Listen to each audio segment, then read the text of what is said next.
pergunta para Deus: até quando, Senhor? Até quando vai durar a pandemia? Até quando vai durar a quarentena?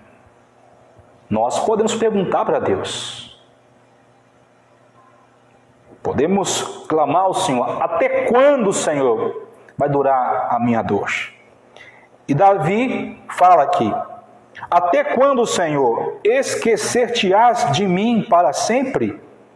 Até quando ocultarás de mim o rosto?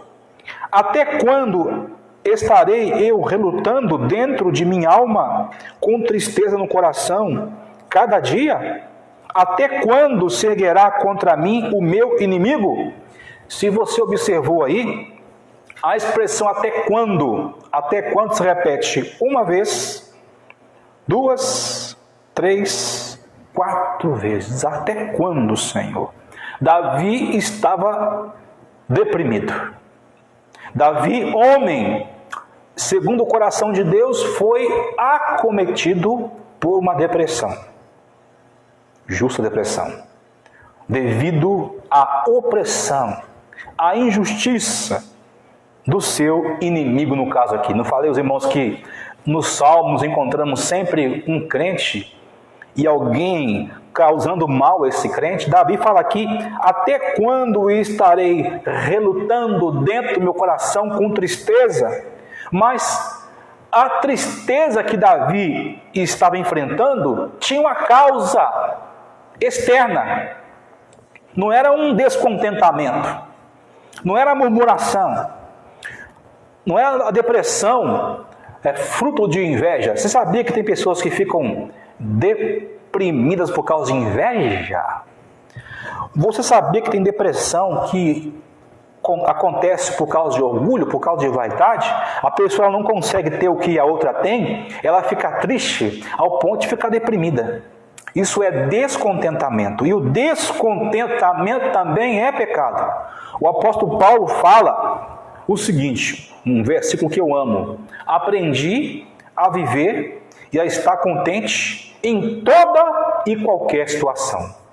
Repetindo, frase do apóstolo Paulo: aprendi a viver e a estar contente em toda e qualquer situação. Toda e qualquer situação. É a arte do contentamento.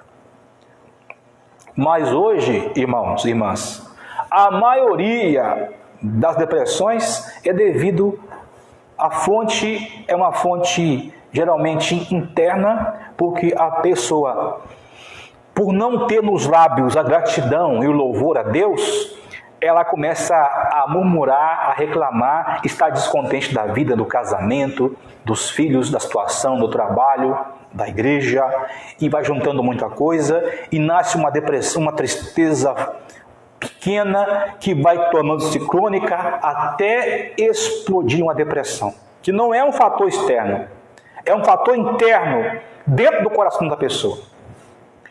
Não é o caso de Davi aqui.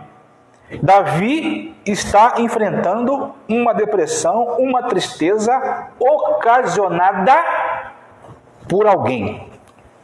Os irmãos aqui estão craques já de Davi. Nós sabemos que algumas pessoas estavam perturbando Davi.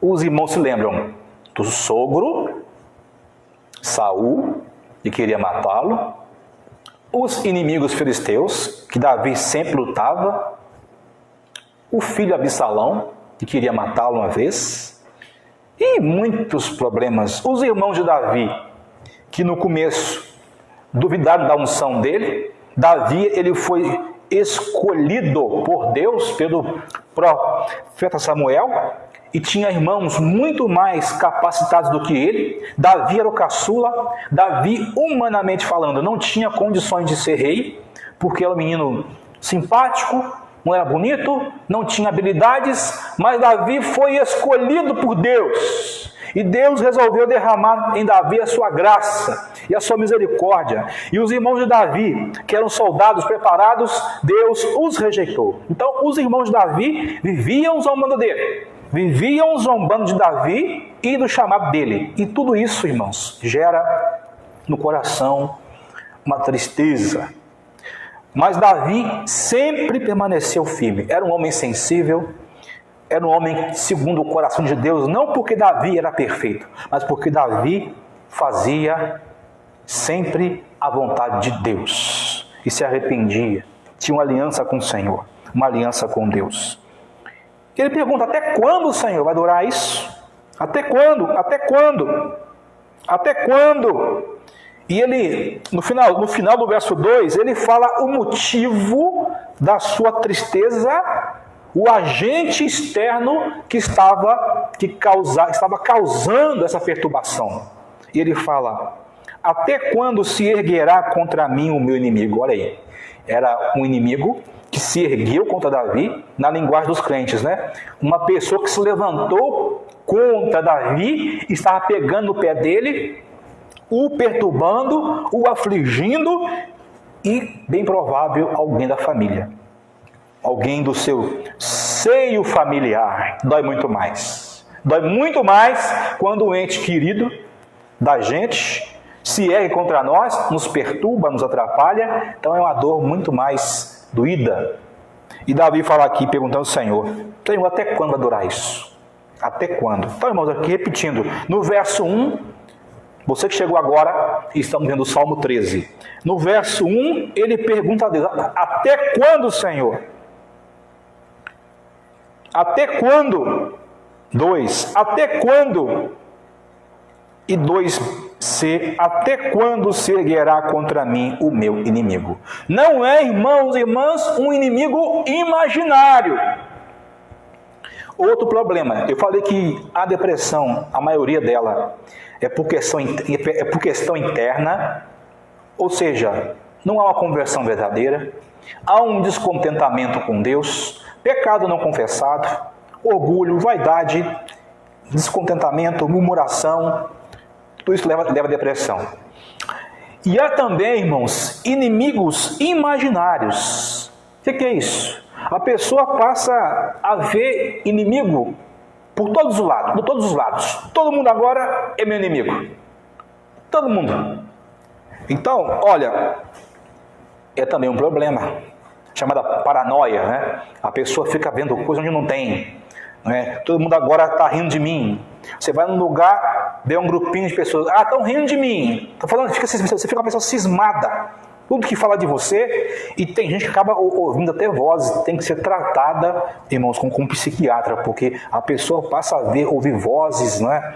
E ver coisas que não estão na realidade. Então são inimigos, e a pessoa fica lutando contra quem? Contra o vento, dando murro no vento, lutando contra o inimigo imaginário.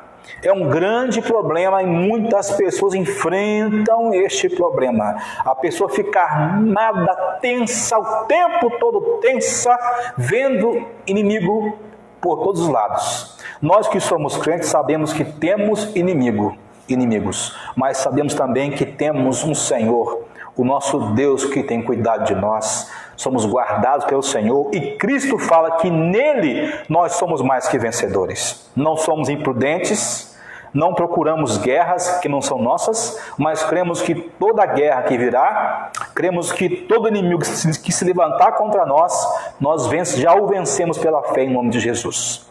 Então vivemos uma vida tranquila, equilibrada, tomando decisões, sendo pessoas equilibradas e temos tranquilas.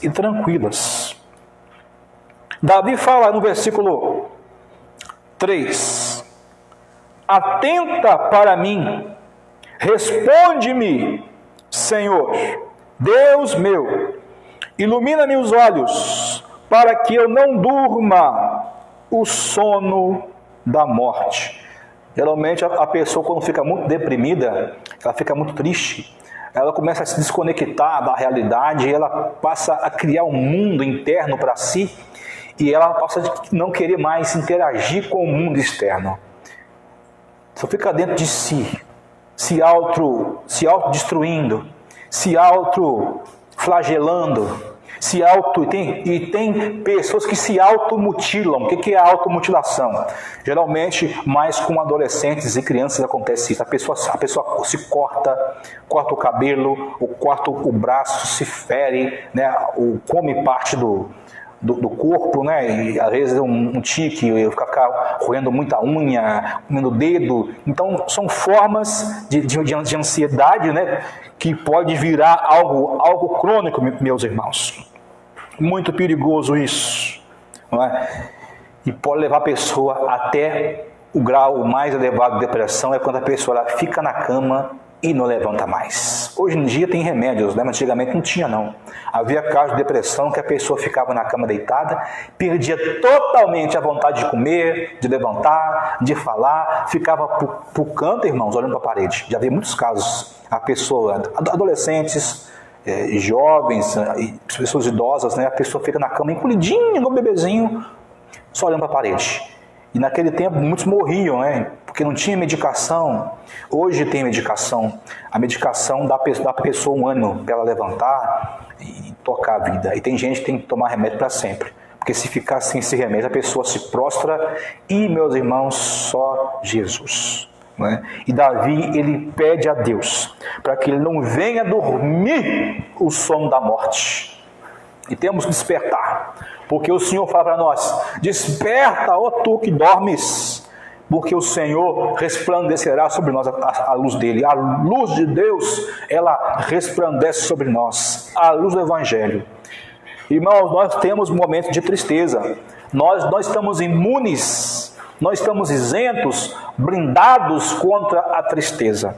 Mas eu falo, irmãos, uma tristeza real, uma tristeza que tem um fruto real, um inimigo real, ou é o vizinho, infelizmente, né? Um ente querido, ou até o cônjuge, é verdade, o filho, o irmão da igreja, né? Um parente, então é algo real. No trabalho, alguém que te persegue no trabalho, então é algo real, não é coisa que está na sua cabeça que você inventou, não. Então, no caso de Davi, irmãos, quando isso acontece, só temos uma coisa a fazer: clamar a Deus, orar ao Senhor, não pagar o mal com o mal, não querer fazer